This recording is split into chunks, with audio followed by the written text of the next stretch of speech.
جس دن امریکہ کا بھرم چلا جائے گا، جس دن اس کا ڈھول کا پول ثابت ہو جائے گا، اسی دن اسرائیل کا زوال شروع ہو جائے گا۔ ہے کہ 2023 یا 2024 تک اسرائیل کا خاتمہ ہوگا، وہ گویا تیسری عالمی جنگ کا دور ہوگا۔ اور یہودی اتنے بے چین ہیں کہ 2001 سے، اور صلیبی اتنے بے چین ہیں کہ 2001 سے انہوں نے جو ملینیم منایا وہ اتنے زور و شور کے ساتھ منایا تھا کہ عیسائی دنیا یہ سمجھ رہی تھی کہ بس عیسیٰ مسیح اترنے والے ہیں،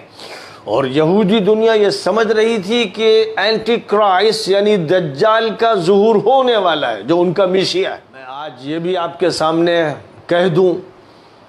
کہ امریکہ کی شکست کے ساتھ اسرائیل کی شکست جڑی ہوئی ہے۔ جس دن امریکہ کی شکست ہوگی، جس دن امریکہ کے ٹکڑے ہو جائیں گے، جس دن امریکہ کی کمر توڑ دی جائے گی، جس دن امریکہ میں معاشی بحران اور اس کی معاشی ترقی کا خاتمہ کر دے گا، جس دن کالے اور گورے سڑکوں پر لڑیں گے اور ایک دوسرے کو کاٹیں گے اور ماریں گے، جس دن امریکہ کا بھرم چلا جائے گا، جس دن اس کا ڈھول کا پول ثابت ہو جائے گا، اسی دن اسرائیل کا زوال شروع ہو جائے گا۔ بہت سے محققین کا یہ کہنا ہے، بہت سے ایسے علماء کہ جو قرآن پاک میں مختلف الفاظ کے نمبرات سے کچھ پیشین گوئیاں اخذ کرتے ہیں، ان کا یہ کہنا ہے کہ 2023 یا 2024 تک اسرائیل کا خاتمہ ہوگا، یا اسرائیل کے خلاف ایک زبردست معرکہ برپا ہوگا جو اس کی شکست پر منتج ہوگا۔ اور عجیب بات ہے کہ یہ بات جو مسلمان کہہ رہے ہیں، یہودیوں کے ہاں اور عیسائیوں کے ہاں یہ بات چلی آ رہی ہے کہ سن 2000 کے اختتام اور 2001 سے جو دور شروع ہوگا وہ ایک نیا دور ہوگا، وہ اصل معرکہ آرائی کا دور ہوگا، وہ گویا تیسری عالمی جنگ کا دور ہوگا۔ اور یہودی اتنے بے چین ہیں کہ 2001 سے، اور صلیبی اتنے بے چین ہیں کہ 2001 سے انہوں نے جو ملینیم منایا وہ اتنے زور و شور کے ساتھ منایا تھا کہ عیسائی دنیا یہ سمجھ رہی تھی کہ بس عیسیٰ مسیح اترنے والے ہیں، اور یہودی دنیا یہ سمجھ رہی تھی کہ اینٹی کرائسٹ یعنی دجال کا ظہور ہونے والا ہے جو ان کا میشیا ہے۔ دونوں اس کے منتظر ہیں، اور دونوں کے ہاں جو کتابیں ہیں ان میں جو پیشین گوئیاں ہیں، ان پیشین گوئیوں میں یہی لکھا ہوا ہے کہ ہزارِ سوم جب شروع ہوگا یعنی 2001 سے ایک نیا دور شروع ہوگا۔ اب عیسائی اور یہودی تو منتظر تھے کہ 2001 سے ہی وہ بڑی تبدیلی آ جائے گی، اور جو جنگ ہوئی تھی جس کو بش نے کہا تھا کہ یہ صلیبی جنگ ہے، جو جنگ افغانستان کے خلاف چھیڑی گئی تھی، وہ دراصل اسی لیے چھیڑی گئی تھی کہ اب یہ تیسری وہ عالمی جنگ چھیڑ دی جائے گی جس کے بعد اینٹی کرائسٹ بھی ظہور پذیر ہو جائے گا اور جیسس کرائسٹ بھی تشریف لے آئیں گے۔ اس پس منظر میں وہ جنگ چھیڑی گئی تھی، اور اسی مقصد کی خاطر نیو یارک کے ٹوئن ٹاور کو توڑا گیا تھا۔ ایک بہت خطرناک سازش تھی، اور عالمی طاقتوں نے یہ سازش کی تھی، اور اس کا الزام کسی پر بھی انہوں نے رکھ دیا دھوس کے ساتھ، اور اس کے بعد جو جنگ برپا کی تھی اس جنگ کا مقصد یہ تھا۔ لیکن آپ دیکھ رہے ہیں کہ 2021 تک آتے آتے جن طاقتوں نے وہ جنگ چھیڑی تھی، اور دنیا کی سب سے بڑی طاقت امریکہ نے جو جنگ چھیڑی تھی اس میں اسے شکست ہو گئی، اور جب امریکہ کو شکست ہو گئی تو اس کا مطلب یہ ہوا کہ اب وہ دور شروع ہو گیا جس کے بارے میں ہمارے ہاں بہت سے محققین اور اسکالرز کا یہ کہنا ہے کہ 2023 یا 2024 میں اسرائیل کا زوال شروع ہو جائے گا یا ظاہر و باہر ہو جائے گا۔ اب میرا یہ کہنا ہے کہ اس طرح کی پیشین گوئیاں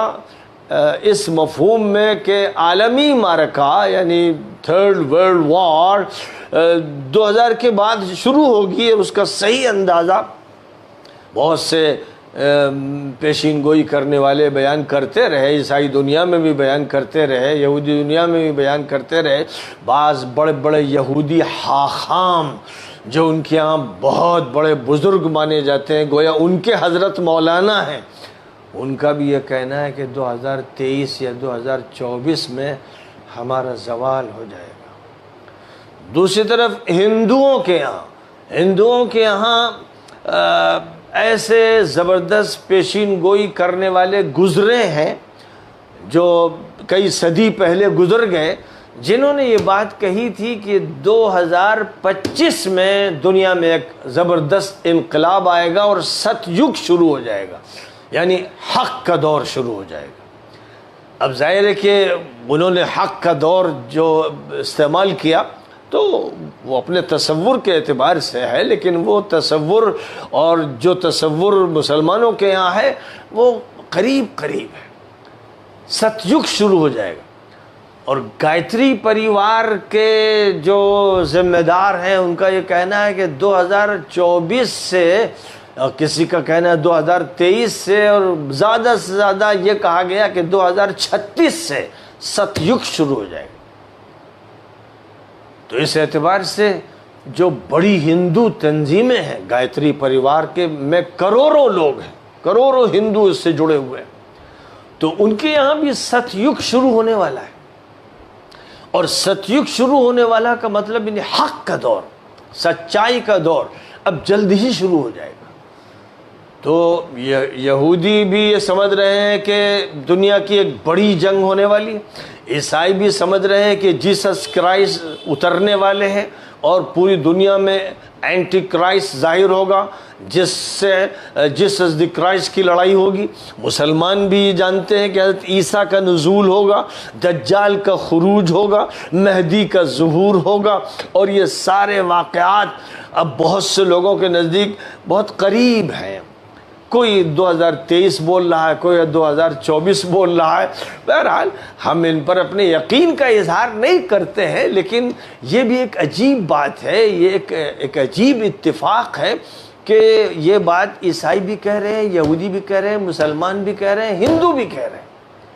اور سب ایک دوسرے کے قریب آ رہے ہیں۔ کوئی کہتا ہے ست یگ شروع ہو جائے گا، کوئی کہتا ہے جیسس دی کرائسٹ اتر جائیں گے، کوئی کہتا ہے کہ مسیح ہمارے ظاہر ہو جائیں گے، یعنی جن کو عیسائی اینٹی کرائسٹ کہتے ہیں اور ہم لوگ جن کو دجال کہتے ہیں ان کا ظہور ہو جائے گا۔ اور ہمارے یہاں جو کتابیں وہ زمانے کا تعین تو نہیں کرتی ہیں، لیکن ہمارے یہاں جو باتیں بھی ارشاد فرمائی گئی ہیں اور آخرت کی جو علامتیں بیان کی گئی ہیں ان میں سے بہت سی ایسی علامتیں ہیں وہ ظاہر ہونے لگی ہیں کثرت کے ساتھ۔ جو واقعات زلزلوں کے پیش آ رہے ہیں، سونامی کے پیش آ رہے ہیں، اور طوفانوں کے پیش آ رہے ہیں، اور بڑے بڑے حادثات پیش آ رہے ہیں، اور جنگیں جو برپا ہو رہی ہیں، اور بمباریاں جو ہو رہی ہیں، اور انسانوں کے چتھڑے اڑائے جا رہے ہیں، یہ جو واقعات ہیں یہ قرب قیامت کے واقعات ہیں۔ اور ساتھ ہی ساتھ جو ہمارے یہاں وہ حضرات ہیں کہ جو اعداد سے نتائج اخذ کرنے کی کچھ صلاحیت رکھتے ہیں، ان کا یہ کہنا ہے کہ 2023 یا 2024 میں اسرائیل کا زوال شروع ہو جائے گا اور ایک عالمی معرکہ برپا ہوگا جو بڑا بھیانک ہوگا۔ یہ ساری باتیں وہ ہیں کہ جن کا ظاہر ہے کہ سورہ کی تمہید میں ذکر آ گیا، کیونکہ سورہ کا نام الاحزاب ہے، اور الاحزاب کا مطلب الائڈ فورسز، الاحزاب کا مطلب عالمی نظام جس کی سرپرستی ابلیس کر رہا ہے اور جس کی تیاریاں دجال کے حلقے کی طرف سے ہو رہی ہیں۔ تو جو صورتحال اس وقت کا عالمی نظام پیش کر رہا تھا، اور جزیرۃ العرب میں جو جتھے اور جو پارٹیاں اور جو قبیلے اور جو گروہ تھے ان کی طرف سے جس طرح اسلام کو دبوچ لینے کی ایک کوشش کی گئی تھی اور ان کو شکست ہوئی تھی، ایسی صورتحال اب اس وقت 2021ویں سال میں، اور ادھر سے اگر آپ دیکھیے تو 1443